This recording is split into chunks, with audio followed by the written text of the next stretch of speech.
ఉత్తరాంధ్ర జిల్లాల భక్తులకు ఇలవేల్పు, కోరిన కోరికలు తీర్చే కల్పవల్లిగా పేరొందిన సబ్బవరం మండలం అంతకాపల్లి శ్రీ ముత్యాలమ్మ తల్లి జాతర మహోత్సవం బుధవారం తోలేళ్ల సంబరంతో ప్రారంభమయ్యి గురువారం అనుపు ఉత్సవంతో అంగరంగ వైభవంగా ముగుస్తుంది. అంతేకాదు 500 ఏళ్ల నాటి ఇక్కడ శ్రీ ముత్యాలమ్మ తల్లి స్థల పురాణం గురించి ఇప్పటికీ భక్తులు కథలుగా చెప్పుకుంటారంటే అతిశయోక్తే లేదు. పూర్వం 500 ఏళ్ల క్రితం విజయనగరం మహారాజులకి పంగిడిగూడెం రాజువారు సామంత రాజులుగా ఉండేవారట.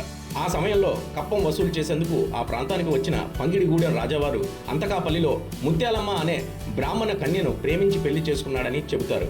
కొంతకాలం తర్వాత ఆమె మరణిస్తూ రాజావారికి ఊరికి దూరంగా 3 కిలోమీటర్ల దూరంలో తాను అమ్మవారిగా అవతరిస్తానని, వేరే స్త్రీని పెళ్లి చేసుకోవద్దని మాట తీసుకుందని ప్రతీతి. అప్పటి నుంచి ఇప్పటి వరకు ఇక్కడ 3 రోజుల పాటు జరిగే అమ్మవారి జాతరకు సుదూర ప్రాంతాల నుండి భక్తులు 2 రోజుల పాటు అంతకాపల్లిలో బస చేసి మొక్కులు తీర్చుకొని వెళ్తారు. మరో విశేషం ఏమిటంటే ఇక్కడ అమ్మవారికి జాతర మొదలు విచిత్ర వేషధారణలతో తిరుగుతారు. ఈ గ్రామంలోని ప్రజలు మొక్కులు చెల్లించుకునే వరకు మాంసాహారం ముట్టరు.